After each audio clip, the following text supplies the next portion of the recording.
창세기 2장 18절 말씀에 보면 하나님께서 아담을 만들어 놓으시고는 이렇게 말씀하십니다. 여호와 하나님이 이르시되 사람이 혼자 사는 것이 좋지 아니하니 내가 그를 위하여 돕는 배필을 지으리라 하시니라. 이렇게 말씀하셨어요. 아담을 지어놓고 보니까 혼자 있는 것이 좋지 아니하니 이렇게 말씀하세요. 여기 좋지 않다는 건 안 좋다 이런 뜻이 아니라 혼자 있는 것보다 누가 같이 있어서 그를 도와주었으면 좋겠다라는 생각이 하나님이 드셨다고 합니다. 그래서 하나님께서 하와를 만드셔서 그를 위하여 돕는 배필이 되게 하셨다 이렇게 말씀하세요. 아담에게 하와는 어떤 존재예요? 도움을 주는 존재고, 아담은 하나님이 완벽한 사람으로 만드셨지만 어떤 사람이 돼야 돼요? 도움을 받아야 할 사람이 되어더라는 거죠. 남자만 그런 게 아니라 여자도 마찬가지예요. 이 사람이 나의 남편이 된 것은 어떻게 하도록? 도움을 받도록. 그리고 남편은 아내에게 뭐 하도록? 도움을 주도록. 근데 살아가는 거 보면요, 도와준다고 생각만 하지 자기가 도움받고 있다는 것을 잊어버리고 살아가는 거죠. 그래서 자꾸 싸우는 거예요. 나는 이렇게 잘해주는데 왜 당신은 나한테 아무것도 안 해주냐. 아무것도 안 해주는 게 아니죠. 뭐예요?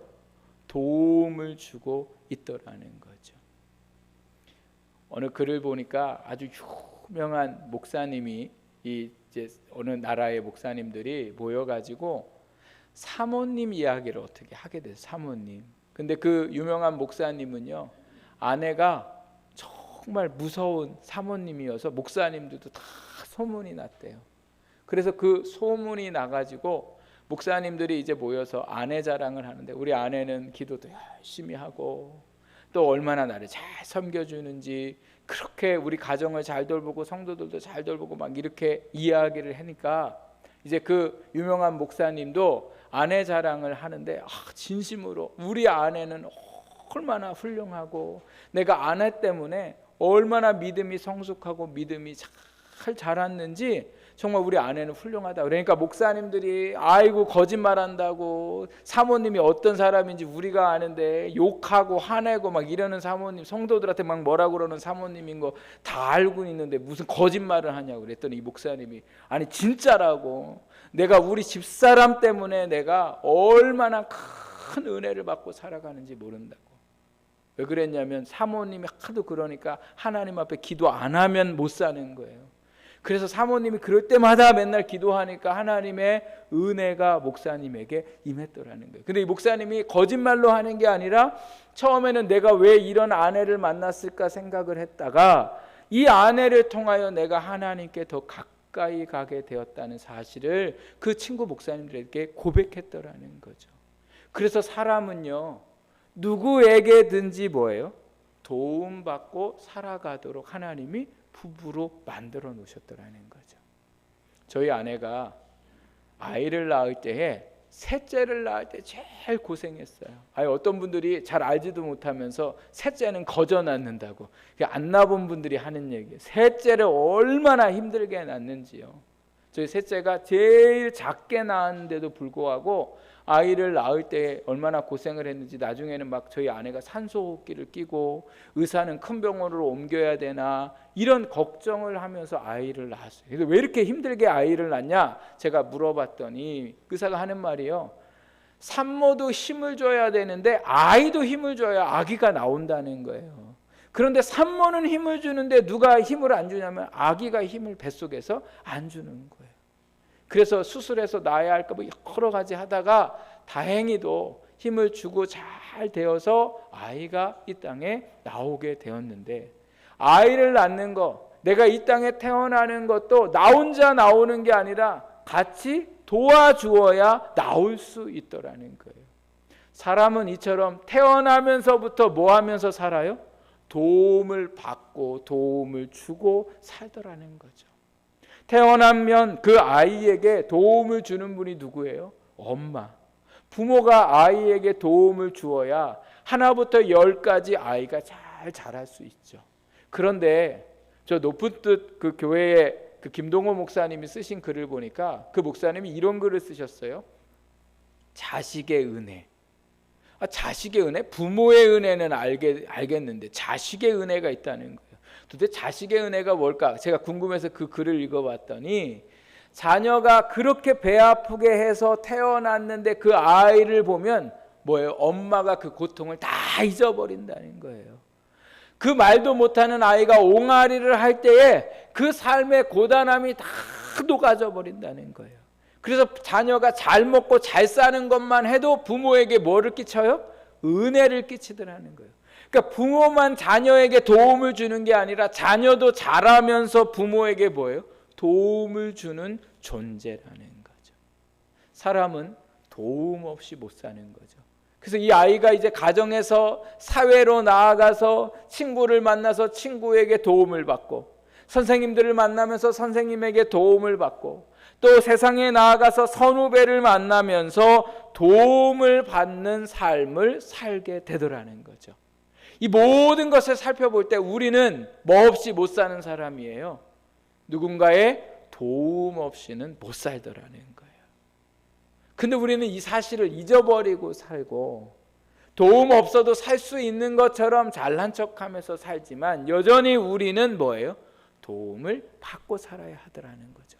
오늘 우리가 읽은 이 하나님의 말씀을 보면 이 말씀을 고백하고 있는 시인이 뭐라고 질문을 합니까? 나의 도움이 어디에서 올까? 이렇게 질문을 하고 있는 것을 볼 수가 있습니다. 나는 어디에서 도움을 받아야 할까? 그러면서 이 시인이 깨달은 것을 고백하는데 자기의 도움이 어디에서 와야 하는지를 알게 되었고, 또 그 도움을 주시는 분이 어떤 분이심을 고백하고 있고, 그분에게 도움을 받으려면 어떻게 해야 하는지를 고백하고 있는 것을 오늘 우리가 이 말씀을 통해서 보게 됩니다. 제가 오늘 이 말씀을 읽으면서요, 깨달았던 것 중에 하나가 뭐냐면, 사람은 어디에서 도움받아야 할지를 아는 것이 중요하구나를 깨달았습니다. 도움받는 것을 아는 것, 그 도움을 어디에서 받아야 할 것을 아는 것이 인생의 지혜고 진리인 것을 알게 됩니다. 여러분, 가끔 몸이 어디가 아파가지고요, 어느 병원을 찾아다니는데 어느 병원이 괜찮다고 해서 찾아갔더니 그 병원에 다녀도 별 효과를 못 볼 때가 있어요. 그래서 이 병원 찾고 저 병원 찾고 시간 버리고 또 뭐 여러 가지 돈도 버리고 그렇게 하다가 어느 병원을 만나가지고 병을 고치는 경우도 있지만, 또 어떤 경우는 이 병원 저 병원 찾아가서 돈 버리고 시간 버리고 몸도 다 쇠약해지고 결국은 잘한다는 병원 만나서 갔는데 이미 뭐예요? 치료받아야 할 시기를 놓쳐서 치료받지 못하는 경우도 있는 것을 보게 됩니다. 그랬을 때 우리가 안타까워하잖아요. 진작 알았으면. 그래서 내가 어디가 아플 때에 어느 병원으로 가야 할 것만 알아도 우리가요 뭐예요? 건강한 삶을 살 수 있더라는 거죠. 사람 만나는 것도 마찬가지입니다. 내가 진작 이 사람 만났으면 이렇게 생각할 때가 있잖아요. 다른 사람 괜히 찾아다니고 그 사람한테 잘 보이려고 하고 그 사람한테 도움받으려고 했다가 상처만 받고 어려움을 당하는 일들이 얼마나 많은지 모릅니다. 차라리 괜히 이 사람한테 도움 구했다 싶을 때가 얼마나 많은지 몰라요. 그래서 우리가 누구에게 도움을 받아야 하는가를 잘 알고 있는 것만 해도 인생에 가장 지혜로운 삶을 살게 되더라는 거죠. 제가 가끔 차를 운전하다가 차가 이상이 있으면 카센터가 얼마나 많습니까? 어디로 가야 할지 몰라 하는 이유가 어디예요? 돈은 돈대로 들고 차를 제대로 못 고치면 얼마나 속상한지 몰라요. 아니 못 고쳤으면 돈 안 받아야 되는데 막 다른 부품들을 막 갖다가 다 교체해 놓고서는 이상이 있어도 그 부품값을 내야 되는 게 이 세상의 이치더라는 거죠. 오늘 시인은 뭐라고 얘기합니까? 나의 도움이 어디에서 올까? 이것은 시인이 지금 자신에게 물어보고 있는 거예요. 나의 도움이 어디에서 올까? 내가 도대체 누구에게 도움을 받아야 할까를 자기에게 지금 질문하고 있는 거죠. 그런데 이 시인이 이 질문을 자기 자신에게만 하고 있는 게 아니라 지금 이 시를 써가지고 누구에게 질문하고 있냐면 이 시를 읽고 있는 하나님의 백성들에게 질문하고 있는 거예요. 너희의 도움은 어디서부터 오는지 너 알고 있니? 너 그거 알고 있어야 된다. 이렇게 지금 이 말씀을 통해서 그 말씀을 읽는 자손들에게 이야기하고 있더라는 거죠. 특별히 오늘 우리가 읽은 이 121편의 말씀은요, 1절 위에 보면 어디에 올라가면서 부르는 노래래요? 성전에 올라가면서 하나님을 예배하러 예루살렘 성전에 올라가는 이스라엘 백성들이 올라가면서 노래를 하는 건데, 자녀들에게 가르쳐주는 말씀인데, 이 말씀의 시작이 뭐예요? 나의 도움이 어디서 올까? 그래서 지금 그 백성들이 날마다 내 도움이 어디에서 올까를 알도록 이 말씀을 통해서 교육하고 있는 거예요. 그리고 그 자녀들에게, 그리고 자녀의 자녀들에게 계속해서 가르쳐주고 있는 게 뭐예요? 너의 인생의 도움이 어디서 와야 하는지 알아야 된다는 거예요. 왜 알아야 될까요? 왜 시인은 자기의 인생의 도움이 어디서 올까를 고민했을까요? 왜요? 살면서 어디에서 온다고 생각했다가 착각해가지고 망했던 일들이 너무 많았기 때문에 그래요. 이 사람에게 도움을 할까 하다 배신당했던 일도 많고, 다른 것에서 도움을 구하려고 했다가 도움받지 못하고 살아가는 일들이 너무도 많은 것을 깨닫게 되었더라는 거죠. 어제 오후에 저희 교회 어느 권사님이 저희 교회에 오셨는데 어떤 아는 분을 모시고 오셨어요. 얼마나 해박하신 선생님인지 모르세요. 법에 아주 해박하시고, 그래서 주변의 법에 대한 일들, 법원 처리하는 일들을 다 잘 처리하시면서 살아오신 분이시더라고 하더라고요. 그래서 그분이 교회도 다니셨는데, 그분이요, 머리가 얼마나 똑똑하고 책을 한번 붙잡으시면 책을 놓지를 않으셔서 성경도 다 읽으시고 그렇게 하신다는 거예요. 그런데 이분이 우찌무라 간조라는 일본의 아주 유명한 신학자분이 있거든요. 근데 그분이 주장하시는 게 뭐냐면, 이게 교회에 모이는 것을 이렇게 주장하시는 게 아니라 무교회주의세요. 무교회. 근데 그 책을 감명 있게 읽고서는 무슨 생각을 하시냐? 교회 안 나가도 되는구나. 그냥 나 집에서 예배 드리고 말씀 읽고 내가 착하게만 살면 되는구나. 그럼 저한테 질문을 하시는 거예요. 목사님, 그렇죠? 이렇게 얘기해요. 맞아요. 그러나 그게 전부 맞는 건 아니에요. 왜 한번 생각해 보세요. 성경을 읽으셨다고 말씀하셨으니까 왜 사람들이 그러면 초대교회에 모여서 하나님을 예배했을까요? 왜 예수님은 제자들에게 각각 그냥 그 인생을 살라고 하시지 왜 12명을 모아놓고 3년 동안 훈련시키시고 그렇게 그룹을 만드셔서 신앙교육을 하셨을까요? 한번 고민해 보세요, 선생님. 제가 이렇게 말씀드렸어요. 이분의 인생의 도움은 책이에요. 그런데 여러분, 책이 인생을 도와주지 못하더라는 거예요. 정답 같아 보여요. 그러나 그 인생이 그 책에 정답이 없고, 사람이 내게 도움 줄 것 같지만 그 사람이 나에게 도움을 줄 수가 없을 때가 많더라는 거예요.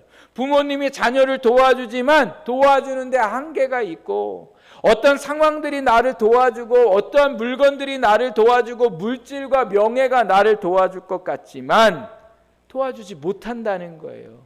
그래서 오늘 우리의 인생에 제일 중요하고 우리 자녀들에게 가르쳐줘야 할 것, 우리의 인생의 도움이 어디에서 오는지 확실히 알고 살아가는 신앙이, 그 신앙이 복된 신앙이요, 그 삶이 복된 삶인 줄 믿습니다. 도와줄 게 아니라 어디서 도움을 받아야 하는지, 그 도움을 받을 것을 알고 살아가는 인생이 되어야 후회하지 않고 헛수고하지 않는 인생이 될 수 있더라는 거죠. 그러면 오늘 우리의 도움이 어디에서 올까? 오늘 시인은 뭐라고 고백하고 있습니까? 2절 말씀을 보십시오. 나의 도움은 천지를 지으신 여호와께서로다. 이렇게 말씀하고 있어요. 나의 도움은 사람이 아니요, 나의 도움은 다른 우상들이 아니요, 나의 도움은 재물이 아니요, 나의 도움은 지혜가 아니요, 나의 도움은 어디서 온다고요? 천지를 지으신 여호와에게서로다, 이렇게 말씀하는 거죠. 시인이 찾은 답은 내 도움은 사람이 아니고, 내 도움은 세상의 방법이 아니고, 내 도움은 그렇게 세상에 지켜줄 것 같은 것들이 아니라 오직 누구에게서만, 하나님에게로부터만 온다고 고백하고 있습니다. 왜요? 하나님이 말씀에 내가 너를 도와주고 내가 너를 지켜주고 내가 너와 함께 하겠다고 말씀하셨기 때문에 그렇습니다. 이스라엘의 조상이었던 아브라함에게 하나님이 찾아오셔서 뭐라고 말씀하세요? 내가 너와 함께하면 내가 너를 도와주겠다 말씀하셨습니다. 그래서 아브라함은요, 가는 곳마다 제단을 쌓고 하나님의 도우심을 구하며 살았고, 하나님은 아브라함에게 도와주셨어요. 그리고 자기의 인생이 끝날 때에 아들 이삭에게 말하기를, 하나님이 너와 함께 계시며 하나님이 너를 도와주실 것이니 너는 하나님의 말씀에 순종하며 살아라, 이렇게 말했죠. 그래서 아브라함이 그 이삭에게 이야기했을 때 이삭도 하나님의 말씀을 믿고 하나님의 도우심을 구하며 살아가는 모습들이 성경 말씀에 증거되어서 나오고, 아들 이삭도 야곱에게 축복할 때 먼저 축복한 게 아니라 뭐예요? 하나님이 너와 함께 하시고 하나님이 너를 도와주실 것을 야곱에게 당부하는 것을 볼 수 있습니다. 그래서 야곱이 아버지와 형을 속이고 광야에 머물렀을 때에 거기서 한 게 뭐예요? 하나님 저 좀 도와주십시오.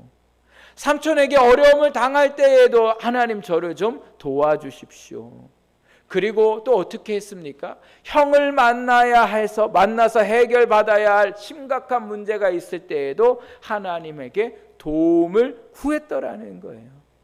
성경의 많은 인물들이 그들의 인생 속에 하나님만이 도움되심을 믿고 하나님께 도움을 구하며 살았더라는 거죠. 그러나 반면에 이스라엘 백성들이 시간이 지나면서 어떻게 했습니까? 하나님께 도움을 구하는 게 아니라 강한 나라에 도움을 구했다는 거죠. 강한 나라, 자기들을 도와줄 것 같은 그 나라 임금들에게 돈 갖다 바치고 무릎 조아리고 머리 조아리고 하면서 도움을 구했지만 결국 그들에게 찾아온 건 뭐예요?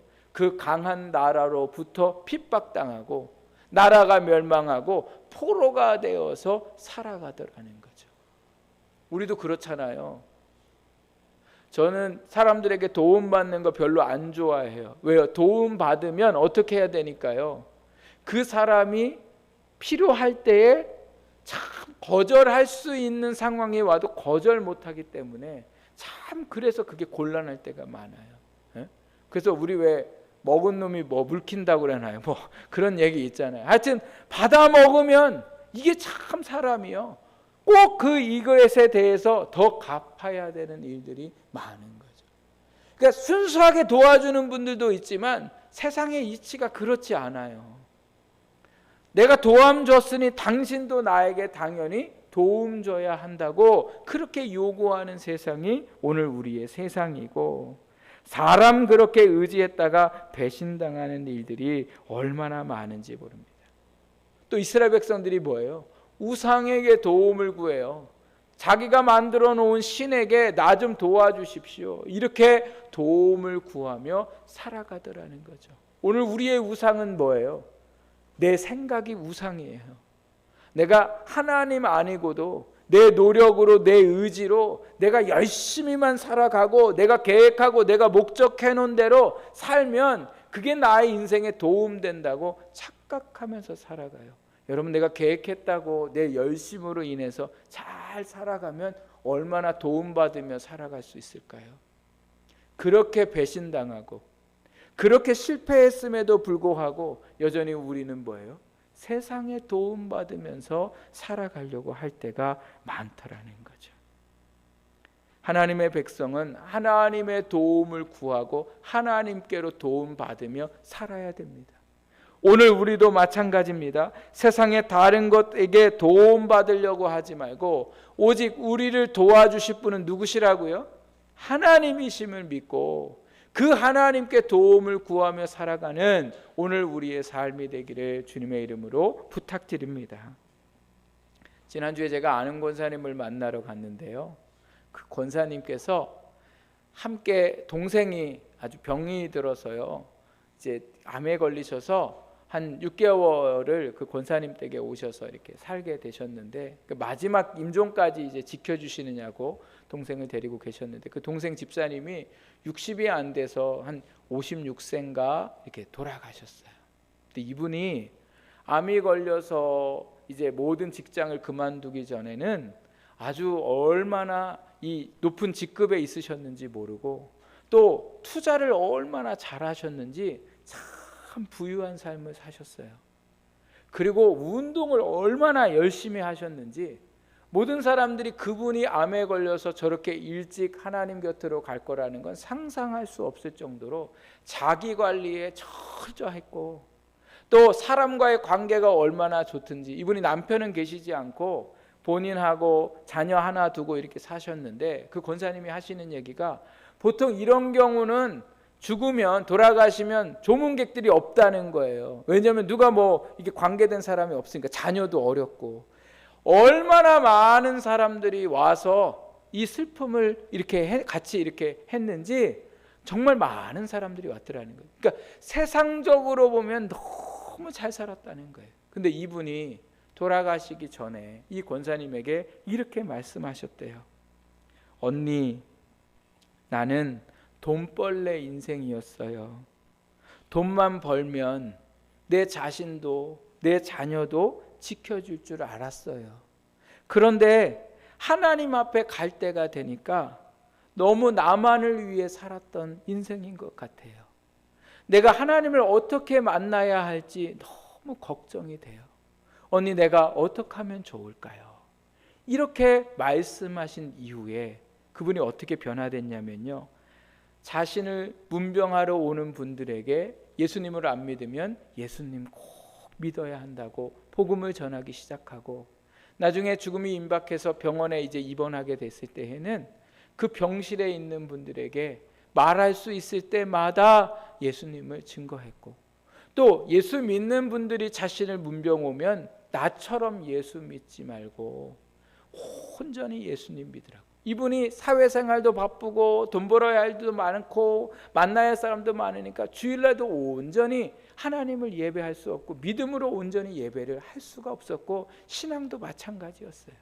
그래서 자기처럼 예배하지 말고 자기처럼 신앙생활하지 말고 온전히 신앙생활하도록 그렇게 사람들에게 권면을 했고, 그리고 그동안 자기 나름대로 11조도 했고 감사예물도 했지만 온전하지 못했던 것들을 기억하고 그것을 돈으로 계산을 해서 1억을 하나님 앞에 드리고, 그리고 마지막 때에 너무 말라서 손을 이렇게 힘을 줄 수도 없는 그분이요, 주님이 그분을 이렇게 데려가실 시간이 되니까 두 손을 들고 하나님 저를 받아주심에 감사합니다 이렇게 고백하면서요, 얼굴을 천사의 얼굴을 하고 임종을 맞았다 이렇게 말씀을 하시는 것을 들었어요. 근데 제가 갔다 오고 나서 지금도 제가 이렇게 자꾸 마음에 걸리는 게 뭐냐면, 언니, 나는 돈벌레였어요. 이게요 제 마음에 참 많이 남아요.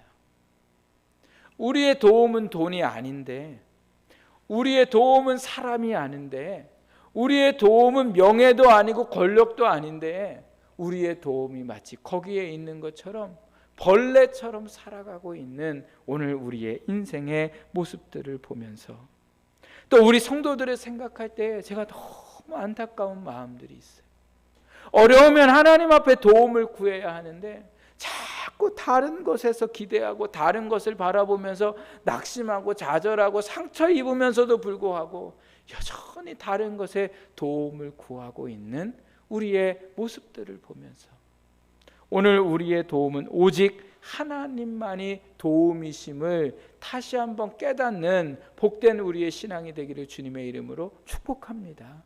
그러면 왜 하나님만이 우리의 인생에 도움될까? 오늘 말씀의 2절에 보면요, 천지를 지으신 하나님이시기 때문에 그래요. 이 모든 만물들은 그냥 만들어지는 게 아니에요. 그냥 하나님이 만드셨기 때문에 그런 거죠. 무슨 뭐 벌레가 무슨 뭐 어떤 세포가 진화해서 된 게 아니더라니까요. 한번 생각해 보세요. 제가 어제 저희 셋째 아이가 이가 흔들리는데 병원에 가는 게 무서우니까 지가 뺐더라고요. 빼가지고 자기 이 뺐다고 갖고 왔는데, 제가 그 이를 생각해 보니까 신기하잖아요. 세상에 이가 이 안에 보이지도 않는 이 뼈가 이가 되어서 나오는 것도 신기하고, 아니 어떻게 한 번만 갈고 그 다음에 빠지면 또 안 나와요. 발톱 손톱 보세요. 이거 발톱 이게 손톱 빠질 때 한번 보세요. 세상에 발톱이 막 여기까지 들어 있으면, 손톱이 여기까지 들어 있으면 이해가 되는데, 이거 빼면 손톱 보여요, 안 보여요? 안 보이는데 이게 손톱이 되는 게 희한하지 않아요? 예? 아니 이게 어떻게 우연이 되냐고요. 어떻게 이는 두 번만 나오고 이게 그 다음에 고정리가 되고 그 다음에 이가 안 나오냐고요.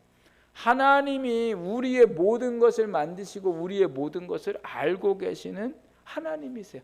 나보다 나를 더 잘하셔서 나도 내 마음을 이해하지 못하고 나도 내 삶을 어떻게 하지 못하는데, 하나님은 우리의 삶을 어떻게 조율하셔야 할지, 어떻게 인도하셔야 할지 모든 것을 알고 계시는 천지를 지으신 하나님이세요.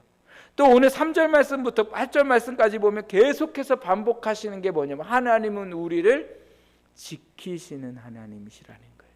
한번 따라해 보세요. 하나님은 우리를 지키시는 하나님이십니다.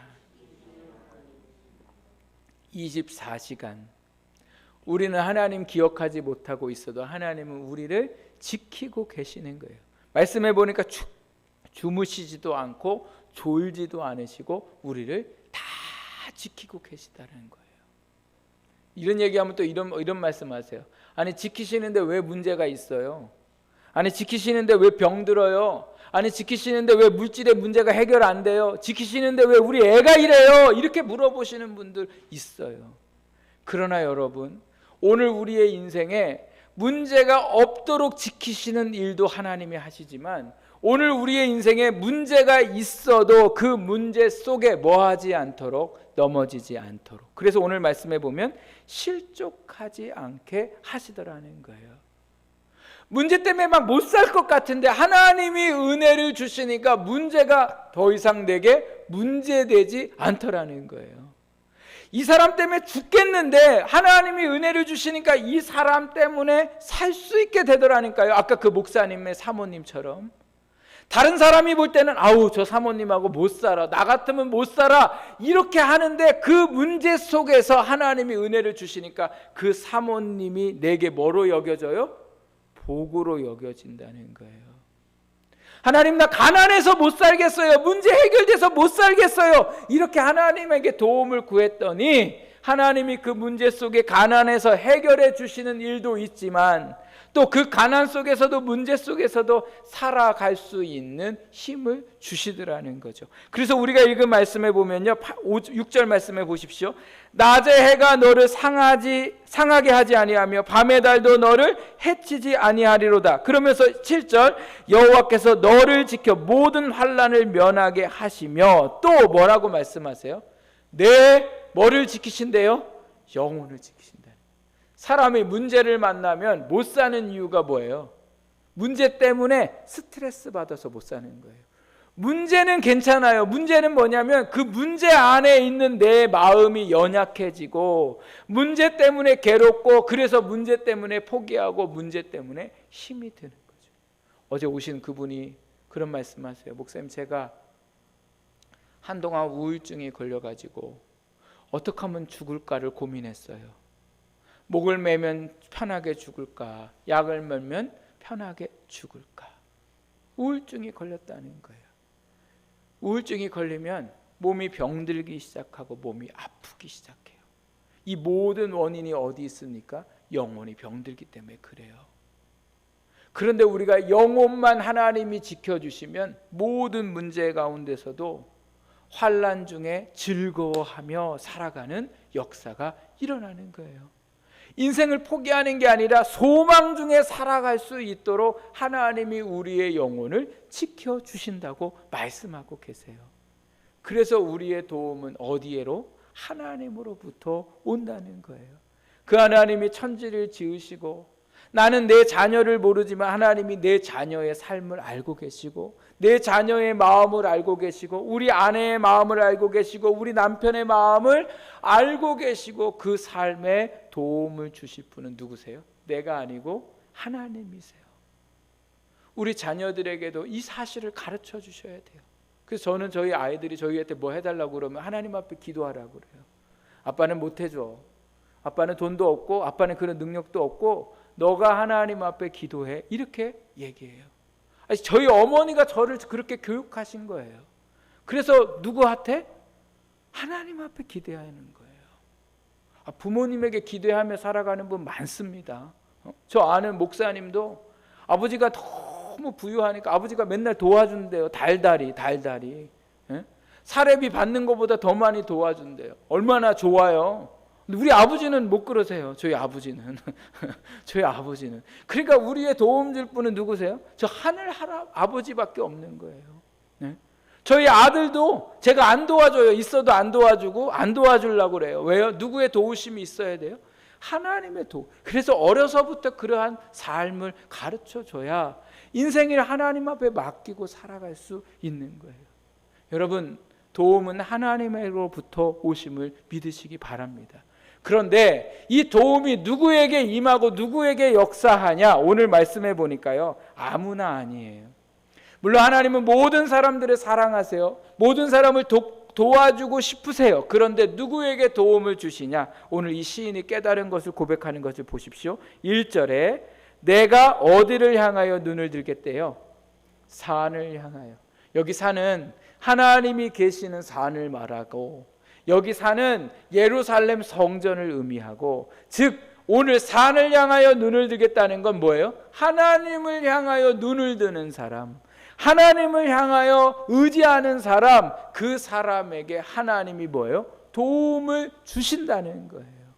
그래서 오늘도 우리의 삶 속에 하나님께 도움을 받으려고 뭐 돈 갖다 바치고 열심히 노력하고 성경 읽고 이게 하나님 앞에 도움받는 게 아니에요. 하나님의 도우심을 내가 믿는 것이 하나님의 도움을 받는 거예요. 하나님, 제가 저의 도움이 하나님께 있음을 믿습니다. 이렇게 고백할 때 하나님의 도우심이 우리에게 있는 거예요. 하나님, 제가 이런 어려움 가운데 있습니다. 제 인생이 이렇게 고단합니다. 저를 좀 도와주십시오. 우리의 자녀의 마음을 좀 도와주십시오. 우리의 남편의 삶을 좀 도와주십시오. 우리가 날마다 눈을 들어 하나님을 바라볼 때에 어디에 있든지 어떤 상황에든지 하나님은 모든 사람을 뭐예요? 도와주시더라는 거예요. 문제는 도움을 구하지 않더라는 거예요. 여전히 다른 것에 도움을 구하며 시간 허비하고 인생을 허비하는 삶들이 너무도 많더라는 거예요. 오늘 우리가 오직 하나님께 도움을 구하는 복된 삶이 되시기를 주님의 이름으로 축복합니다. 제가 이제 아까 말씀드렸던 권사님 이야기를 하면서 설교를 마치려고 합니다. 이 권사님이요, 식당을 운영하세요. 제가 이제 시간이 이제 그 브레이크 타임 시간에 권사님을 찾아가서 뵀는데, 가서 보니까 뭐 하고 계시냐면 성경을 쓰고 계시더라고요. 그래서 이제 차를 마시면서 이야기를 하니까 권사님 다니시는 교회에서 올해 성경을 쓰기로 했대요. 성경. 그래서 1월 1일부터 오는 교회 성도들이 우리 성경을 한번 씁시다. 이제 저도 이제 내년에 한번 해보려고 해요. 성경을 쓰도록 했는데, 이 권사님 식당을 운영하니까 성경을 읽을 시간도 별로 없고, 하여튼 분주한 거죠. 그러다가 교회에서 성경을 쓰자고 했으니 나도 한번 도전해봐야지 하고서 언제 내가 성경을 써볼까 이런 생각을 하다가 새벽 4시 30분에 내가 일어나서 기도하고 큐티하고 1시간 내가 매일 성경을 써야지, 이렇게 성경을 쓰기로 결심을 하고 성경을 쓰려고 1월 2일 날 이제 시작을 하는데, 성경 쓰기 전에 하나님 앞에 기도했대. 하나님, 제가 다른 건 아니고 이거 꼭 한 가지만 성경을 쓰는 동안 좀 응답해 주시고 제 소원을 좀 들어주셨으면 좋겠어요. 그게 뭐였냐면, 이 권사님이 변비가 얼마나 심한지, 하여튼 평생 변비 때문에 고생을 해가지고 나중에는 이 변비 고쳐보려고 서울의 아산병원에를 2년이나 쫓아다녔대요.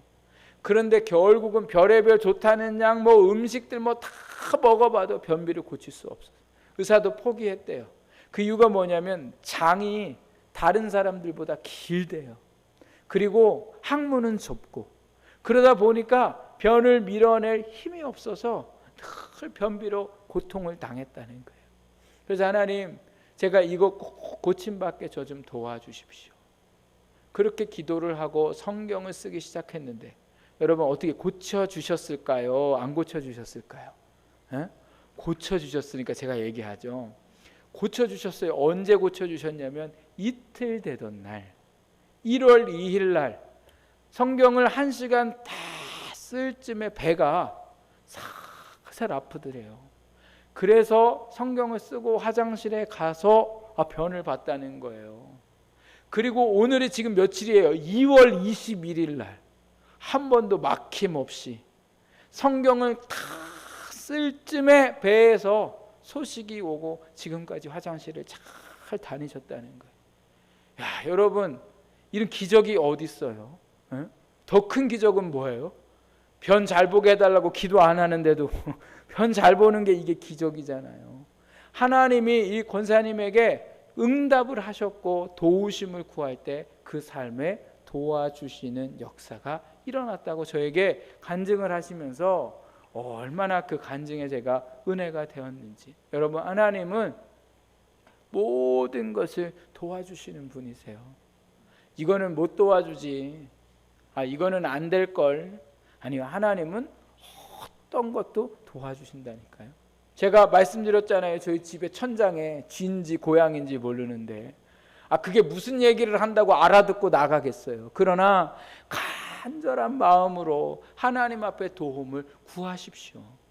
때가 이를 때까지 구하시고 눈을 들으시기를 주님의 이름으로 부탁드립니다.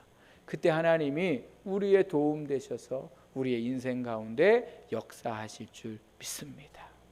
우리 시간에 같이 한번 기도할 때에, 하나님, 제가 그동안 자꾸 다른 데서 도움 구했던 거, 어리석음을 용서하여 주시고 이제 하나님만이 내 삶의 도움이심을 믿습니다. 그리고 여러분 기도하면서 고백하십시오. 하나님만이 내 삶의 도움이십니다.